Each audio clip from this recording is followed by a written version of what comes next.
Well, up next on tonight's agenda, the wall. President Trump says he's going to build it and has signed executive orders to start the process. Democrats are trying to build their own wall in response, a wall of votes in the Congress that will deny Trump's plan to fund the wall across the southern border. One of the bricks in the defensive wall is Democratic Congressman John Yarmuth of Kentucky. He joins us tonight from Louisville. Congressman, thanks a lot for coming on. Well, thanks, Tucker. Good to be with you. You've heard a lot of people in the last couple of days, many on the left, Democratic Party, the government of Mexico, describe the wall, the proposed wall, as immoral. Do you think that's right? Do you have a moral problem with the wall on the border? Well, I think it's wrong in a lot of ways. My biggest objection to it is that it doesn't make any sense. Too many people equate border security with a physical obstruction, and that's not the reality of the situation. I've been to the border. I've talked to the Border Patrol officers, and what they say is walls or obstructions or fences or whatever it is make sense in heavily populated areas, but they don't make sense in remote areas.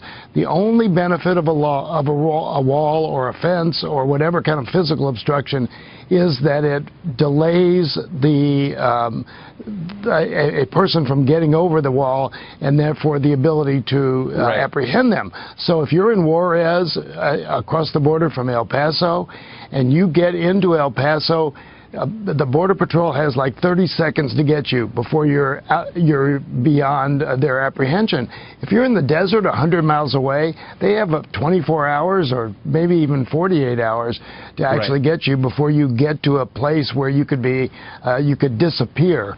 And so the idea, just logically and logistically, that it makes sense to build a 2,000-mile wall is absurd. So, but I want to talk about that in just one second, but just back to my original question. You seem to hedge a little bit in your answer, so I want to press you. Do you have a moral problem with it? Many people in your party do have a moral problem with it. They say it out loud. And I wonder if you do, and if so, why? Does the country have a right to build the wall? The Mexicans say we don't. Democrats say we don't. What do you think? Yeah, well, we have a right to, and I'm not sure the morality enters into it. I mean, I think it's a question. That's fair. Everybody wants to have secure borders. I think there's no question about that. But when you factor in, you have property rights, you have environmental issues, and those types of things, then it's not necessary. I mean, there's a philosophical issue involved. I'm not sure it's morality. There's nothing immoral about a wall, and but there's certainly, from my perspective, as public policy, it's a question of whether it makes sense and whether it makes economic sense and environmental sense and all the other. Whether it works or not. Then what do you? I mean, we have some examples, and they're not exactly the same. But we can extrapolate from them. So the famous wall in Israel, for example, it's 440 miles long, and it's not all urban area, and of course it's been wildly effective, and the U.S. government supported it from the very beginning, and it ended terrorism there. There's another wall between Egypt and Israel. It's also been similarly effective. It reduced immigration across there illegally by 99%, and there's of course a wall now in Eastern Europe, which has been very successful, and it's hundreds of miles long. So if the walls don't work, why have those walls worked? Well, it depends on where you are and what kind of dynamic you're involved with. We have 700 miles of barriers right now. So we have barriers on 1/3 of the southern border already. Are they effective? In certain places they are. Again, I've been to El Paso and Juarez where there are 3 or 4 layers of fences. And it takes a while for somebody to get over all of those obstructions. They get over them just as they would get over a 30-foot wall or a 20-foot wall or a 50-foot wall, or they'd get under it.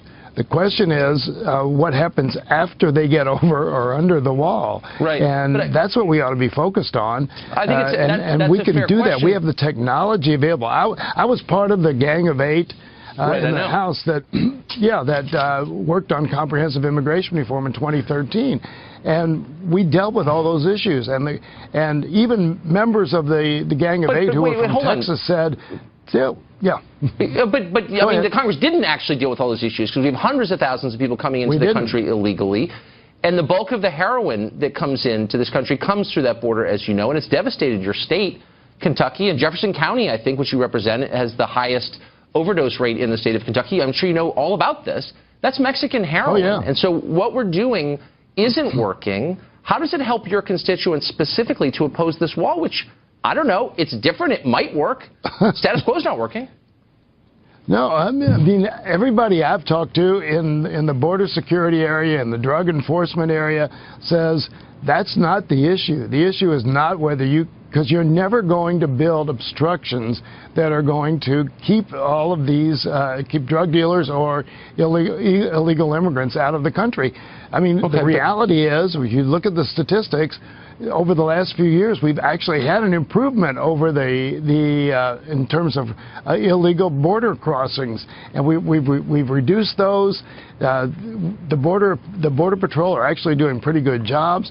There's a technology that we can deploy that would improve that even further. So you're saying that it's kind of working, even though heroin is killing all these people in your state, and there are hundreds of thousands of people coming in this country, with 11 million illegally here. It doesn't seem like it's working, and I just don't understand why. If you stop 50% of those, it would be an advantage to us, wouldn't it? Well, you know, you've got a cost-benefit analysis there, but Tucker, the costs are high. We have a 40-year low now in terms of net illegal immigration from the Central America.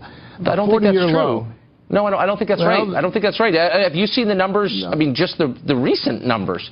In 2010, I mean, in 2010, it was like half what it is just this last year. I mean, there was a massive surge in the last year of people crossing illegally, and a lot of them were apprehended, but a lot of them weren't.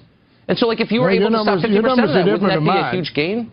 Okay. Your numbers are different than mine. We have a net. We have actually a net negative illegal immigration thing. More people are going back to Mexico than are coming. We're now under 11 million undocumented. We have less than 11 million undocumented immigrants now, which is a long-time low. And you know, Mexico is not the only source of illegal drugs. I don't think anyone thinks it is coming into this country. But it's the biggest source. So, okay, we're out of time, Congressman. With respect, I don't think those numbers are right, but perhaps I'm wrong. I still think it's a problem. But I appreciate your coming on. Thank you.